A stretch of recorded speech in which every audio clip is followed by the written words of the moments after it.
Right, so we'll go from 2 John. Try and read it right through now. So, to the dear lady and to her children, whom I truly love, and I am not the only one, but all who knows the truth love you, because the truth remains in us, and will be with us forever. May God the Father and Jesus Christ, the Father's Son, give us grace and mercy and peace, and may they be ours in truth and in love. How happy I was to find that some of your children live in the truth, just as the Father commanded us. And so I ask you, dear lady, let us all love one another. This is no command I am writing to you. It is the command which we have had from the beginning. This love I speak of means that we must live in obedience to God's commands. The command, as you have all heard from the beginning, is that you must all live in love. Many deceivers have gone out over the world, people who do not acknowledge that Jesus Christ came as a human being. Such a person is a deceiver and the enemy of Christ. Be on your guard then, so that you will not lose what we have worked for, but will receive your reward in full. Anyone who does not stay with the teaching of Christ, but goes beyond it, does not have God. Whoever does stay with the teaching has both the Father and the Son. So then, if some come to you who do not bring this teaching, do not welcome them into your homes. Do not even say, peace be with you. For anyone who wishes them peace becomes their partner in the evil things that they do. I have so much to tell you, but I would rather not do it with paper and ink. Instead, I hope to visit you and talk with you personally, so that we shall be completely happy. The children of your dear sister send you their greetings. So there we are. There's the letter. Not very long at all. And I suppose the first thing I'd like to encourage you to think is, what do you think? You can put it in the messages or anything really, or just have a moment to think, what's this letter? When I read it for the first time yesterday for a while, I thought it reads quite nice. It's quite what I'd perhaps describe as a pastoral letter. There's kind of some love, empathy going on there. There's a real desire to. There's some desire to kind of um, express something really heartfelt and well meant. So, yeah. So, um, if we take it that we agree that it sounds like it's very caring and thoughtful, then we move on. But there are obviously some other things that we can learn from this short book. So, first of all, what we do know about this letter is that it is very reminiscent of the time, and there are similarities in other letters that have been found, and many of these letters are ones that have been found on papyrus, so we know it's from that kind of period. And what we can see by that letter that we've just listened to, that there is a key focus on the word of truth. Yeah, cheers, Dave. It does come across very gentle and meaningful and very heartfelt. So we know that it's a letter that's meant with good intent. And just coming back to it, so there's some key focus on the word of truth. The writer is wanting to convey the truthfulness of this letter. Just in the first two sentences, if you want to have a look, you can see the word truly is used once and the word truth is used twice. There's not many times you would use that in your own writing, truly, truth, and a bit more truth as it goes on.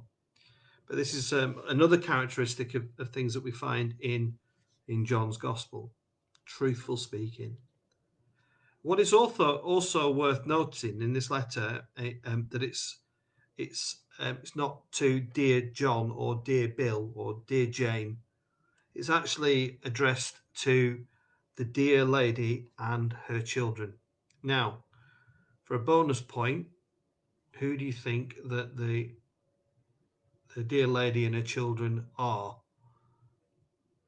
Well, I think, to my understanding, I think that reference to the dear lady and the church is almost certainly a reference to the church. People might disagree with me, but I feel that's a reference to the church. And I think that because you see bits of this, other parts of this kind of use of a female as the church in other parts of the Bible. I can think of Isaiah chapter 54, and also in Galatians chapter 4:21. So, and I think the children in this context would be the gathered community. So I think this letter is addressed to the church and to the community of that church.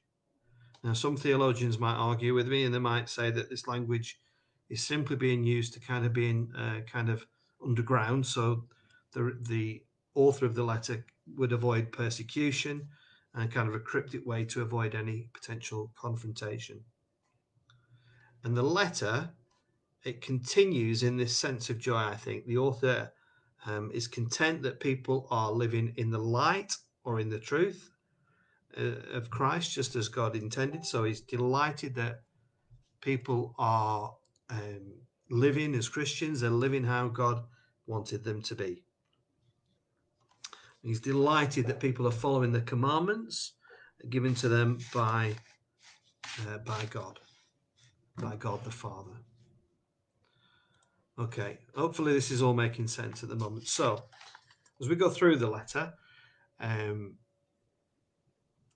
he reminds us, we're getting up to verse 6 here, he's reminding us that he says, the law, the commands must be adhered to. He says, the love I speak of means that we must live in obedience to God's commands. The command, as you have all heard from the beginning, is that you must all live in love. Now, for me, in my kind of role as a priest, that is music to my ears. That makes wonderful sense. We all live in love. And my goodness, if only we could do that today, what a wonderful place the world would be.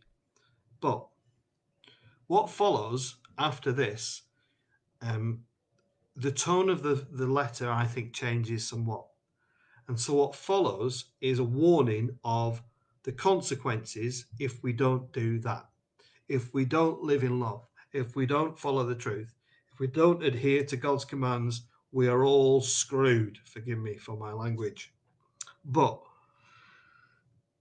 we need to just go on, and we need to understand in the context of how this is being written. So what follows this is a clear warning about the consequences of not fulfilling this command. So he suggests that he says that false teachers will come and dismiss this letter, this truth, this ideal of love as absolute nonsense. And those people will try and influence others. And then he warns the reader of this letter of the dangers of being led astray.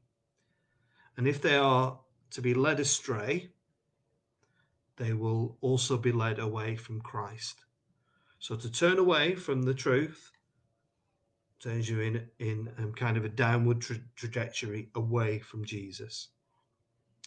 And as a consequence of that, Jesus will immediately remove himself from them.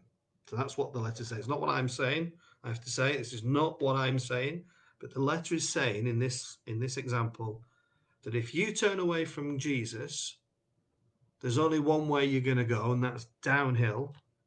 And if you choose to do that, Jesus is going to go, fair enough, but I'm not going to be there for you. Jog on, brother. And that's the kind of the simplest language I can put that in. And so he says the only way to remain safe with Christ is to follow this commandment. In the book of Acts, which is a brilliant book, if you want to ever read it, it's a fascinating book, just after the Gospels. In chapter 30, verse 30, it says, even from your own number, men will arise and distort the truth in order to draw away disciples after them. So the author of this letter is being really clear. Do not reject Jesus as the Son of God. If you reject Jesus as the Son of God, woe betide, we're done with you. game over. But then we need to remember Judaism would then, and does still today, deny that Jesus had ever been at all. So this letter in this context to this community, where there would have been thousands and thousands of Jews who would have just dismissed this as nonsense. Jesus didn't come. Jesus hasn't come. Jesus will not come. So, food for thought.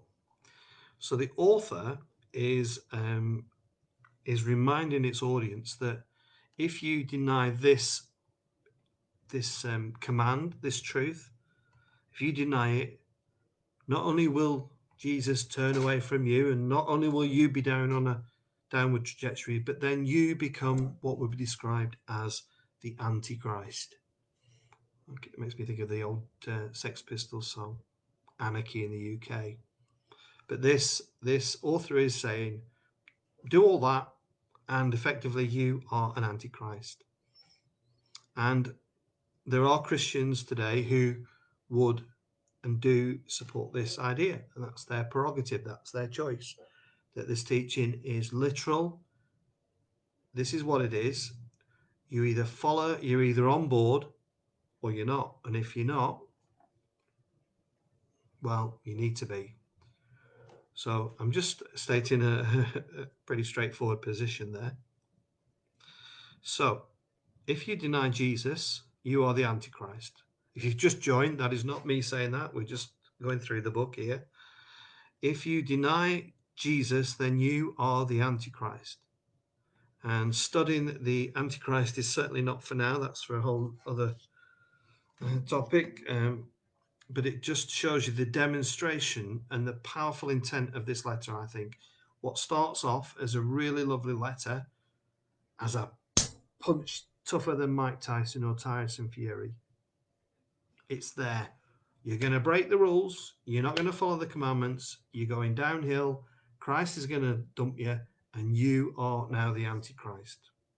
So, and this letter kind of, it comes back to this subject of truth.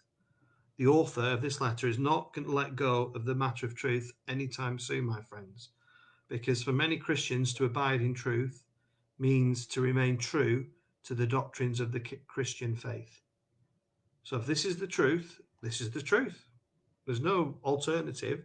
You have to accept it as this. And this is a key area. This letter, one of the shortest letters, is a fascinating piece of writing for us to consider as Christians, because this does cause many divisions in the church.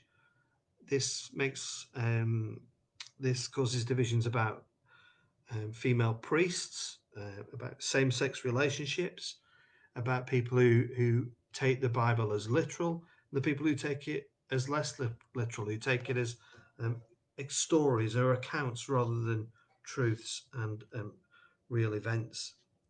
So you've got this real kind of boom moment there where it all kind of explodes and gets very interesting and a little bit fraught and challenging. So what we have to think about is that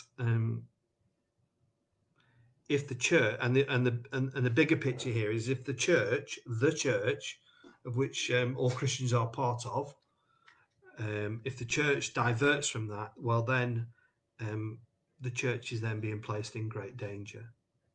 And there's a whole other debate there about the Church of England as an institution, the Roman Catholic Church, about all denominations, and about what is happening or what has happened inside the institution to put it where it is today, and whether that would be positive or negative, I'll leave you to decide. So in this very short letter, we've already got this incredible raging debate now. And that's good, because it's good to, that's what theology is.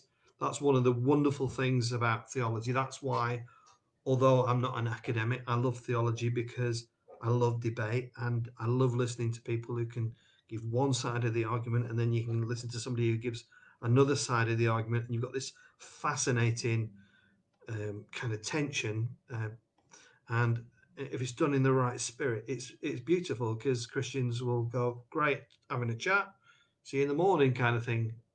But it unfortunately it doesn't always end that sweetly. Right, so let's move on. So I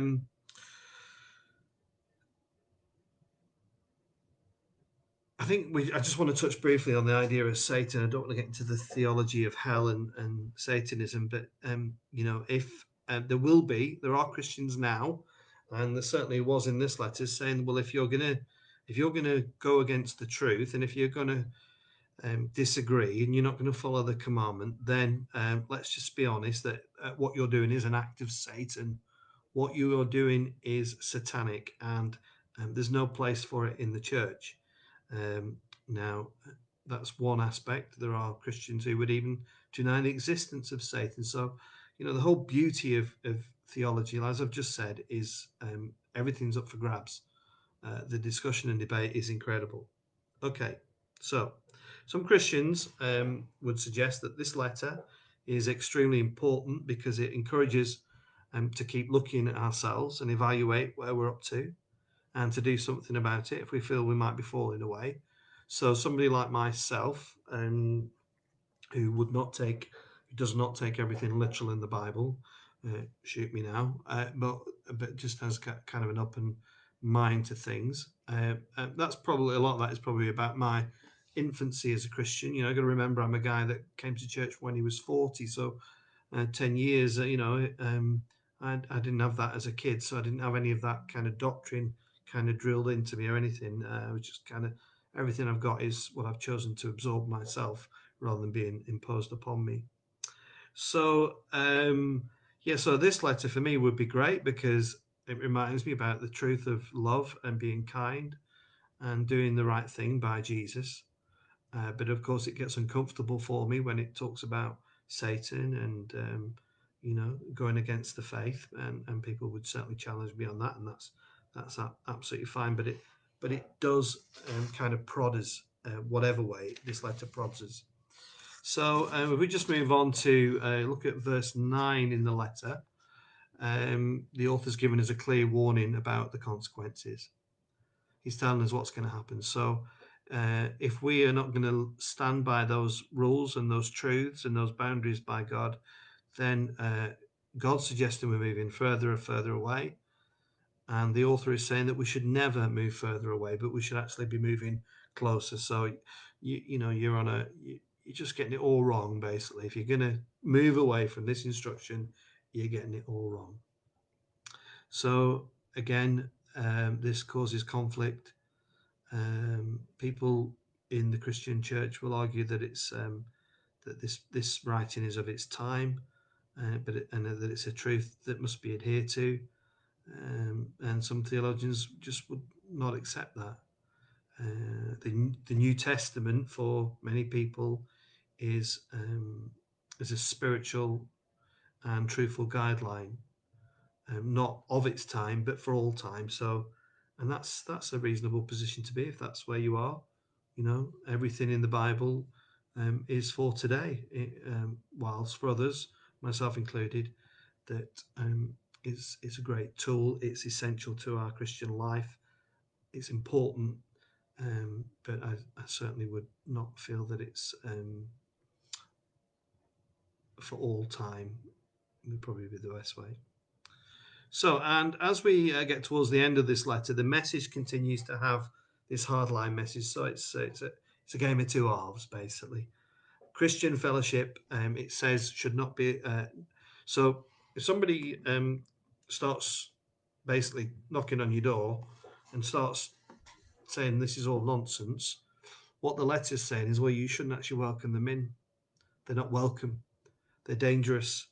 They're going to fill you with false truths. They're going to distort your mind. They're going to lead you astray. And in the letter, John is saying, don't go there. Do not go there, because the consequences are grave if you do. So again, we've got this tension, and I think it's really important, particularly if you're not a churchgoer, to get it, is that some Christians will follow that rule and so they will not engage with Muslim brothers and sisters or Jews. I certainly refer to them as brothers and sisters. They will only kind of surround themselves with people who are comfortable and supportive of the literal teaching, which is problematic in some ways, potentially troublesome. But it's I think it's true to say, that some people will just say, well, no, I'm not going to engage with the Muslims, Islamic faith. It's not real. It's not right. As where I'd love to engage. I love listening to people discuss just anything really, and whether it's religion or philosophy. I think it's really good to talk. We learn so much from each other by talking. So I'm not going to bore you for too much longer, but um, I think we just need to. I think we need to look at the Bible in context. We need to have open minds. We need to be really kind of diligent in what we say and how we say it. We can give false, you know, particularly as priests and clergy. I've got a responsibility to be honest. Um, I've got a responsibility to be respectful to people that might hold a different view to myself. I try and do that the best I can. I might fundamentally disagree with somebody, on the issue, maybe something like same-sex relationships, or female clergy, and um, I'd like to think I've never been downright disrespectful to somebody who held a view different to my own. But if they do, um, if I do that with them, I would expect them to be civil and kind enough to return the favour, and I've not always found that to be the case. So there we are. I'm just seeing if there's anything else I just want to cover quickly. There's a reminder there about, yeah, there's just a reminder, it is that you really, I think this letter is a really great example. I think it's about 315 words or something. It's that small in terms of the whole Bible. You've got a book here, hundreds and hundreds and hundreds and hundreds of pages. This is like one page. So it's important to just understand that and they're not all the same story. It's not one story. There's loads and loads and loads of different stories, accounts of creation, the Gospels and the narratives of Jesus and the narratives of Jesus as a child. It is so jam packed, and we mustn't confuse it with other great pieces of work like Harry Potter, Enid Famous Five, or Narnia. It is it is an absolutely incredible book, and you need more than a lifetime to understand it. And I'm kind of trying to work hard at sitting down and spending time, and that's my job. And so I know it's not easy to do that when you're busy in your life and stuff, but it's a fascinating and worthwhile experience to just spend some time in it. Maybe instead of going on Snapchat or whatever. I've been off social media for a month now, and I've put my heart and soul into other things, and I feel great for it. Great that I've got time to do it. Um, and just maybe just like I said, just look at some of the snapshots. This little book is the Espresso Bible. This is like little the Bible in just really small bite-sized chunks. But just maybe something like that. I really want people to engage with it, because people just go, it's a load of rubbish. Well, trust me, it ain't. It really isn't. It is rich. Some of the poetry in it, if you're not familiar with the Bible, just go and have a look at Psalm 23, theme tune to the Vicar of Dibley. It's the most beautiful writing, and it carries you in times when you think it won't. And the Psalm 23, walking through the shadow of the valley of death. My goodness me, I've needed that verse. I've needed that poem in my life in the last few months, with some of the experiences and circumstances I've been put in front of. So yeah, there we are. I don't know if anybody's. I'll just hang around for a minute. If anybody's got any questions you want to pop up, then go for it. But if not, we'll just well, thanks for coming and joining me for this Bible study. That was 2 John in between Wi-Fi signal breakdowns, about 38 minutes. Um, but hopefully you've seen that it's small text, big subject, big topics. All right. Well, I could have been even talking to myself at this point. I don't know. I've had a few messages as I've been wittering away, but yeah. All right. Well, we'll leave it at that then, and don't forget to pick up your Bible and have a look. And if you're stuck, start with the easy stories. Say easy stories. Even they're not easy. Jonah and the Whale, Noah and the Ark. Have a look on YouTube for the stories, and have courage to go in and dig a bit deeper. But hope you've enjoyed that, and thank you for watching. And many blessings from Southwest Burnley. Bye.